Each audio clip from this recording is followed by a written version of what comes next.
రాజంపేట నియోజకవర్గం ఒంటిమిట్ట మండలంలో హరిత కళ్యాణ మండపం నందు ఏర్పాటు చేసిన వాలంటీర్లకు వందనం కార్యక్రమంలో రాజంపేట నియోజకవర్గ శాసనసభ్యులు శ్రీ మేడా వెంకట మల్లికార్జున రెడ్డి, ఉమ్మడి జిల్లా పరిషత్ చైర్పర్సన్ శ్రీ ఆకేపాటి అమర్నాథ్ రెడ్డి చేతుల మీదుగా డ్వాక్రా అక్కచెల్లెళ్లకు జగనన్న ఆసరా చెక్కుల పంపిణీ చేయడం జరిగింది. అనంతరం ఏటీఎం నాగార్జున రెడ్డి వెంకటేశ్వర్లు ఆధ్వర్యంలో వారికి గజమాలతో సన్మానం చేశారు. అనంతరం జగనన్న చిత్రపటానికి సిద్ధవటం ఒంటిమిట్ట మండలం డ్వాక్రా మహిళలు ఆనంద ఉత్సాహాలతో పాలాభిషేకం చేయడం జరిగింది. వాలంటీర్లకు ఉత్తమ సేవ కనబర్చిన వాలంటీర్లను శాల్వా కప్పి ప్రశంసా పత్రం, మెడల్స్ తో సత్కరిస్తూ అవార్డు గ్రహీతలకు అభినందనలు తెలియజేశారు.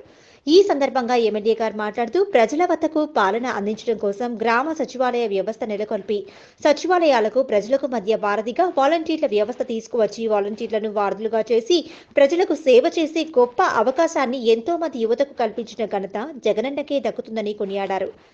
ఈ కార్యక్రమంలో క్రీడాంగుల శాఖ రాష్ట్ర director Venugopal Reddy, housing board రాష్ట్ర డైరెక్టర్ ఇరగం రెడ్డి సుబ్బారెడ్డి, వెలుగు సిబ్బంది ఏటీఎం నాగార్జున రెడ్డి, వెంకటేశ్వర్లు, వెలుగు సిబ్బంది సర్పంచ్లు, ఇతర ప్రజాప్రతినిధులు, వైఎస్ఆర్సీపీ మండల అధ్యక్షులు గజల్ శ్రీనివాస్ రెడ్డి, మండలం సచివాలయ కన్వీనర్లు రఘునాథ్ రెడ్డి, సీనియర్ నాయకులు, కార్యకర్తలు, మండల స్థాయి అధికారులు, సచివాలయ సిబ్బంది మరియు వాలంటీర్లు పాల్గొన్నారు. ఈ కార్యక్రమాన్ని ఏపీఎం నాగార్జున రెడ్డి ఆధ్వర్యంలో ఈ కార్యక్రమాన్ని దిగ్విజయంగా నిర్వహించడం జరిగింది.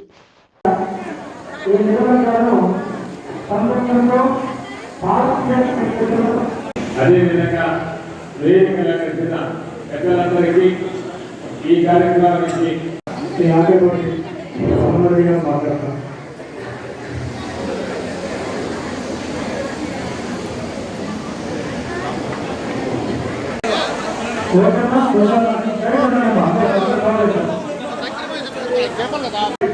ఎందుకంటే ఈ రాష్ట్రంలో అభివృద్ధి లేదంటారు. ఈ రాష్ట్రంలో పేదవాడికి డబ్బేస్తున్నారు. ఈ రాష్ట్ర ముఖ్యమంత్రి జగన్మోహన్ రెడ్డి గారు అభివృద్ధి లేదంటారు. ఏమైనా ఒక పేదవాడిని ఆర్థికంగా సామాజికంగా ముందుకు తీసినప్పుడు వారి అభివృద్ధి కాదా? అదేవిధంగా ఈ రోజు ఆ చెప్పే ప్రతిమంత్రులు ఒకటే చెప్పండి, ఆ ప్రతిపక్ష పార్టీలు కూడా ఒకటే చెప్పండి. రాష్ట్రంలో అధికారంలోకి వచ్చిన తర్వాత వాళ్ళందరికీ కూడా మా నాన్నగారు చదువు నేర్పించాడు, ఆ చదువుకు సాధన చేయాలనే ఆలోచనతో సచివాలయ వ్యవస్థ కావచ్చు, వాలంటీర్ వ్యవస్థ 4 లక్షల ఉద్యోగాలు ఇచ్చిన ఘనత ఈ రాష్ట్ర ముఖ్యమంత్రి గారి జగన్మోహన్ రెడ్డి గారి ఒక ఆలోచన ఈరోజు చేయండి. ఈ రోజు వాలంటీర్ వ్యవస్థ ఈ రాష్ట్రంలో వ్యవస్థ చాలా ప్రతిష్టగా ఉన్నాయి. ఎక్కడ చూసినా వాలంటీర్లు కావచ్చు, సచివాలయాల్లో కావచ్చు, దాదాపు యువతతో నిండిపోయింది. అంతా యువకులే దాదాపు అంతా కూడా సచివాలయం. ఈ రోజు 4 సంవత్సరాలు అయితే 5వ సంవత్సరం అడుగుతున్నాం. తొందరలో ఎన్నికలు రాబోతున్నాయి. ఎన్నికల్లో కూడా మనం ప్రతిపక్షాలు చేస్తున్న కుట్రలన్నీ కూడా మనం ఒంగోలు చేసే విధంగా మళ్ళీ ఇవన్నీ కూడా చెప్పి చేపించుకోవాలి. ఆంధ్ర రాష్ట్రంలో ఉన్న మహిళలు అలాగే అన్ని వర్గాల వాళ్ళు బాగా సంతోషంగా ఉండాలి. ఈ రాష్ట్రం బాగుండాలంటే తప్పకుండా వైఎస్ జగన్మోహన్ రెడ్డి గారు మళ్ళీ ముఖ్యమంత్రి కావాలని చెప్పి మీకు అందరికీ తెలియజేస్తున్నాను. కాబట్టి ఈ సందర్భంగా మీకు ఒకటి తెలియజేస్తున్నాను. తొందరలో ఎన్నికలు రాబోతున్నాయి.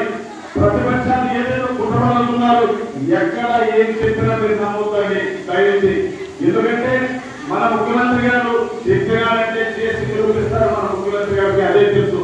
కాబట్టి తప్పకుండా మనం ఇస్తున్నటువంటి సంక్షేమ కార్యక్రమాలు అయితే ప్రతి ఒక్క విషయంలో అన్ని వర్గాల వారికి న్యాయం జరగాలంటే, ఈ రాష్ట్రం బాగుపడాలంటే మళ్ళీ ముఖ్యమంత్రిగా మనం వైఎస్ జగన్మోహన్ రెడ్డి గారిని ముఖ్యమంత్రి చేసుకోవాలని చెప్పి మీకు అందరికీ తెలియజేస్తున్నాను. కాబట్టి మనం అందరం కూడా యోచించకుండా తప్పకుండా మన అందరం కలిసి మళ్ళీ ముఖ్యమంత్రి చేసుకునే బాధ్యత మన అందరం తీసుకోవాలని చెప్పి తెలియజేస్తూ మీ యొక్క బకాయిలన్నీ కూడా తీర్చిన మన ముఖ్యమంత్రి గారికి చేసి నమస్కరిస్తూ ఒక్కసారి గట్టిగా తప్పకుండా వారికి ధన్యవాదాలు తెలియజేస్తారు.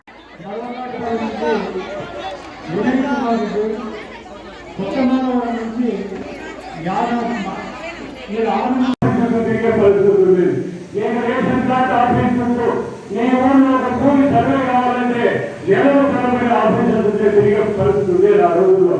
ఈ రోజు ఆ పరిస్థితి లేదు. ఎందుకంటే పరిపాలన మీ ఇంటి లోపలికి తెచ్చారు. ఎందుకంటే ఈ రోజు మీరు మీ సచివాలయంలో అప్లై చేసి ఈ రోజు నేరుగా వాలంటీర్స్ ద్వారా మీరన్నీ అప్లోడ్ అయిపోతున్నాయి. ఈ రోజు సర్వే కావాలంటే మనసులో సర్వే చేస్తున్నారు. ఎందుకంటే ఇది అధికారులు కూడా తప్పట్లేదు. ఎందుకంటే సిబ్బంది కొరత. ఆ రోజు మండలానికి ఒక సర్వే ఉండేవాడు. ఈ రోజు ప్రతి గ్రామానికి కూడా ఒక సంఘం అలాంటి వ్యవస్థను ఏర్పాటు చేశారు. నిజంగా ఈ వ్యవస్థను ఏర్పాటు చేసిన తర్వాత ఏదో ఆలోచన చేయండి. ఏదో కావచ్చు, పార్టీ అధ్యక్షులు కావచ్చు, ఒక రాష్ట్ర ముఖ్యమంత్రి అభ్యర్థి కావచ్చు, ఏ అధికారులు వస్తే నేను చెప్పే మేనిఫెస్టో కేవలం నవరత్నాలు 2 పేజీలు మాత్రమే. ఇదేదో గణనం కాదు, ఇదేదో ప్రజా ముఖం కాదు. ఒక 2 పేజీల నవరత్నాలని ప్రకటించడం జరిగింది. ఆ రోజు ఆయన ఎందుకంటే బాధ్యతలు చెప్పినప్పుడు నేను మీ అందరూ సర్వ అధికారంలోకి వస్తే ఇవన్నీ కూడా పూర్తి చేస్తారని చెప్పడం జరిగింది. అంటే అర్థమైంది, నా 5 సంవత్సరాల కాలంలో అవన్నీ కూడా పూర్తి చేస్తామని చెప్పడం జరుగుతుంది. కానీ మీ అందరూ ఆశీర్వాదంతో, మీ అందరూ చదువుతో ఆయన అధికారంలోకి వచ్చాడు. వచ్చిన దాని నుంచే ఆయన హామీలు నెరవేర్చాలని మొదలు పెట్టాడు.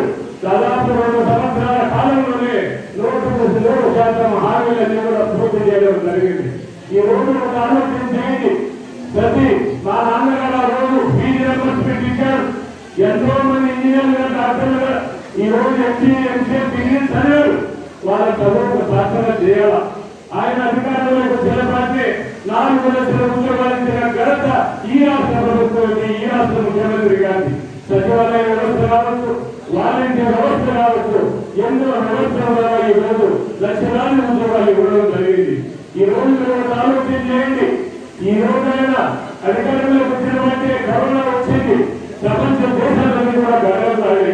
కానీ ఆంధ్ర రాష్ట్రంలో ఈ వ్యవస్థలు బలంగా ఉన్నాయి కాబట్టి సాయంత్రానికల్లా ఏ గ్రామంలో ఎన్ని కేసులు ఉన్నాయి, ఏ ప్రాంతంలో ఎన్ని ఉన్నాయి ముఖ్యమంత్రి గారి టేబుల్ తెలియదు. ఎందుకంటే మీ వ్యవస్థలు వాలంటీర్స్ కావచ్చు, సచివాలయ వ్యవస్థల వల్ల సాయంత్రాన్ని కరోనాను భారతదేశంలో ఏ రాష్ట్రంలో ఏ విధంగా కట్టడి చేయగలిగినాం. ఇక ఈ దేశానికి ఒక ఆదర్శవంతంగా నిలిచింది ఆంధ్ర రాష్ట్రం. ఈ రోజు మా రోజు తప్పకొచ్చిన వాలంటీర్ సచివాలయ వ్యవస్థను ఈ రోజు ప్రపంచ దేశాలకు కూడా పాశ్చాత్య దేశాల్లో అందరికీ అభివృద్ధి చెందిన దేశాల్లోనే ఈ వ్యవస్థలో ప్రతిష్టపరిచారు. తప్పకుండా ఎన్నో ఆలోచన చేయండి.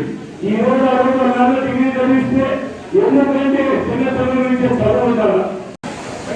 ఈ ఆశా కార్యక్రమానికి విచ్చేసిన శాసనసభ్యులు మల్లికార్జున రెడ్డి గారికి,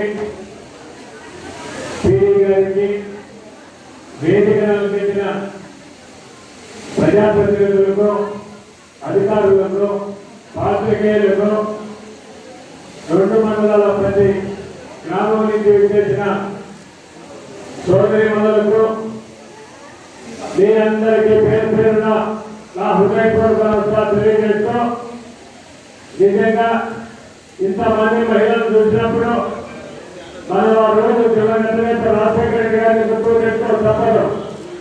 ఎందుకంటే ఆయన పదే చెప్పేవాడు, మా అక్క చెల్లెమ్మ ముఖంలో చిరునవ్వు కనిపిస్తే ఈ రాష్ట్రం ప్రగతి పథంలో ప్రయాణిస్తుంది, ఈ రాష్ట్రం అభివృద్ధి పథంలో ప్రయాణిస్తుందని ఎక్కడ సభల్లో కూడా ఆ రోజు ఆయన మాట్లాడేవాడు. ఎందుకంటే మహిళలను ఆర్థికంగా ముందుకు తీసుకుపోవాలి, సామాజికంగా ముందుకు తీసుకుపోవాలి, అదేవిధంగా ఆర్థికంగా కూడా ముందుకు తీసుకుపోవాలని ఆలోచన చేసిన వ్యక్తి ఆ రోజుల్లో. ఎందుకంటే ప్రతి మహిళ కూడా కుటుంబంలో పురుషులతో సమానంగా ఉండాలి అనే ఆలోచన చేయడం జరిగింది. ఆ రోజు నిజంగా ఈ రోజు బ్యాంకుకి వెళ్ళి లావాదేవీలు చేస్తున్నారంటే ఆ రోజు రుణాలు కావచ్చు, దాఖలా మహిళలు కావచ్చు, ఆ రోజు బ్యాంకులకు వెళ్ళే పరిస్థితి తెచ్చిన వ్యక్తి ఆ రోజుల్లో జగన్నేత రాజశేఖర రెడ్డి గారు. ఎందుకంటే మహిళలు ఎప్పుడు కూడా ఒకరిపై ఆధారపడతారు, వారు స్వతంత్రంగా ఉండాలి, స్వతంత్రంగా ఎదగాలి అని ఆలోచన చేయడం జరిగింది. ఎందుకంటే మహిళలు ఎప్పుడు కూడా చిన్నతనంలో తల్లిదండ్రులపై ఆధారపడతారు, వాళ్ళ వివాహం అయిన తర్వాత వాళ్ళ భర్తపై ఆధారపడతారు, వృద్ధాప్యంలో పిల్లలపై ఆధారపడతారు. అలా కాకుండా ప్రతి మహిళ కూడా పురుషులతో సమానంగా ఎదగాలి, ఆర్థికంగా, సామాజికంగా, రాజకీయంగా అన్ని రంగాల్లో కూడా రాణించాలి అని ఆలోచన చేయడం జరిగింది. ఎందుకంటే ఏ రోజుగా మాట్లాడతాం.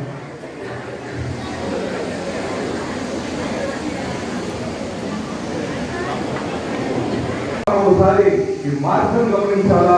అలాగే వ్యవసాయంలో కూడా అదేవిధంగా కాకుండా అభివృద్ధిలో కూడా అప్పటికి ఇప్పటికి అప్పట్లో 4 విడతల్లో పూర్తిగా 25,000 కోట్ల రూపాయలు మీ అకౌంట్లో జమ చేయడం జరిగిందని చెప్పి మీకు అందరికీ తెలియజేస్తున్నాను. దాదాపు 8 లక్షల గ్రూపులు 79,000 మంది మహిళా సంఘాలకు మహిళా అక్కాచెల్లెలకు పూర్తి 25,000 కోట్ల రూపాయలు మన ముఖ్యమంత్రి గారికి ఇవ్వడం జరిగిందని మీకు అందరికీ తెలుసు. కాబట్టి మనం ఈ రోజు రాష్ట్రంలో ఎన్ని ఇబ్బందులు ఉన్నా, ఆర్థిక ఇబ్బందులు ఎన్ని ఉన్నాయి, ఈ రోజు కరోనా కష్టాలు ఉన్నా ఆయన చెప్పిన ప్రతి సంక్షేమ పథకాన్ని మాట తప్పకుండా కొంత వేడుగా తప్పకుండా ఆయన మనకు ప్రతి సంక్షేమ పథకాన్ని అందించాడు. కావున మనమందరం తప్పకుండా అప్పటి ప్రభుత్వాలకు ఇప్పటి ప్రభుత్వాలకు ఒకసారి మార్పును గమనించాలా.